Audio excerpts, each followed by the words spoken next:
Alright, so we're going to continue talking about limits. Today in class, we talked about when does a limit exist, what is a limit, what are your limits, what are my limits.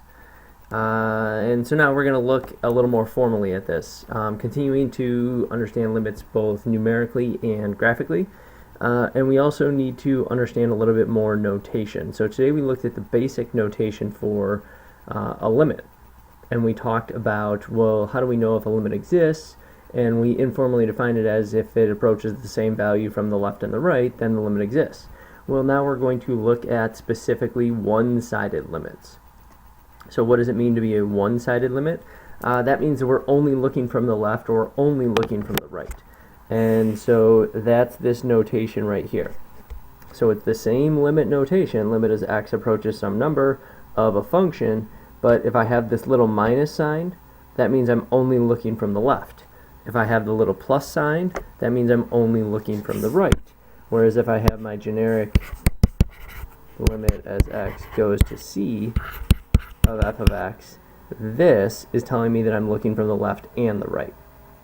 So in order for the limit to exist for this function, it needs to be the same from the left and the right. However, a one-sided limit can exist without the two-sided limit existing. That should make sense. Hopefully. So then our formal definition, again, this is something we already looked at, so let f be a function and let c and l be real numbers. The limit of f of x as x approaches c is L if and only if the limit as x goes to c from the left of f of x is L and the limit as x goes to c from the right of f of x is L. What is that saying, right?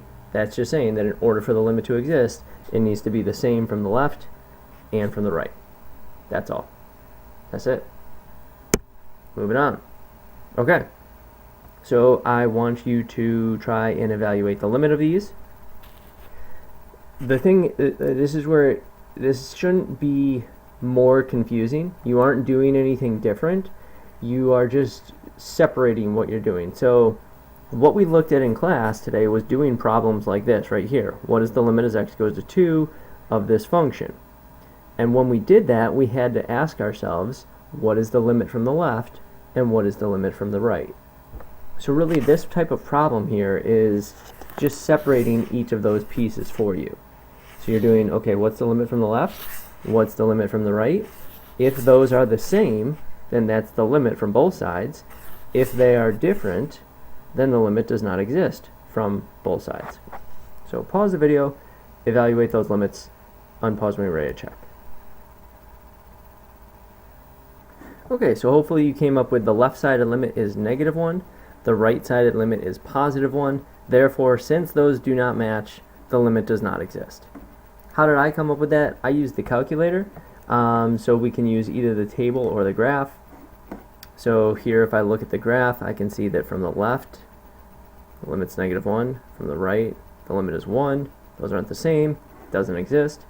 Or, remember we looked at today in the calculator, if I change my table, if I change the independent variable to ask, I can go into my table, I can type in numbers getting really close to 2 from the left, those are all -1, 2 doesn't exist, and then I can type in numbers getting really close to 2 from the right, those are all +1, therefore I can do the left-sided limit, the right-sided limit, but since they are not the same, the limit as x goes to 2 from both sides does not exist. So remember, that's what this means. If there is no little minus or plus, that's implying both sides. Next, I want you to try and evaluate the limit as x goes to 2 of the piecewise function. Pause the video, unpause when you're ready to check. Alright, so hopefully you came up with the limit as x goes to 2 of the function is 5. How do I come up with that? Well, I did the limit as x goes to 2 from the left, which means that I'm using the piecewise function to the left of 2. So in this case, since this is just a polynomial, I can just plug that in, and I know, or I can look at my table or my calculator, but I know that if I plug this in, I get 2 squared plus 1, and I get 5. And if I evaluate the limit as x goes to 2 from the right, all I did in this case was I plugged in 2 to the right, to the piece that is just to the right of 2. So that's -1/2 times 2 plus 6, which is 5. So since the limit from the left and the limit from the right are the same, Therefore, the limit as x goes to 2 of f of x is 5. So now just to look at how we could do this on the calculator. So what I did on the calculator is I put in the first piece of the function into y1 and the second piece of the function into y2. You could just put it in as a total piecewise function. Remember, we did look at how to do that at the very beginning of the year. It's not totally necessary though. And so then if I just put in the pieces separately, I can still look at the table. So as x approaches 2 from the left of the piece that is to the left, I can see the y values are approaching 5, and in fact they hit 5. As x approaches 2 from the right, I can look at the piece that is to the right, and I can see that as x approaches 2 from the right, the y values approach 5, and in fact they get to 5. So those are going to be the same. We can look at the graph also, but since I didn't graph it as a piecewise function, it's a little bit more difficult to tell. But I can see it does appear that they do intersect at that point. Now, again, on this actual function though, the domain never actually includes 2. Notice that. So this function does not exist when x equals 2, but the limit does. The limit is 5. Alright, so what do we need to remember? We need to understand limits. A limit is what is the y value or the height approaching as we approach a given x value.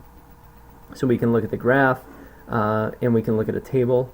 We always want to look from left or right, or I'm sorry, from left and right, unless it is just a one-sided limit.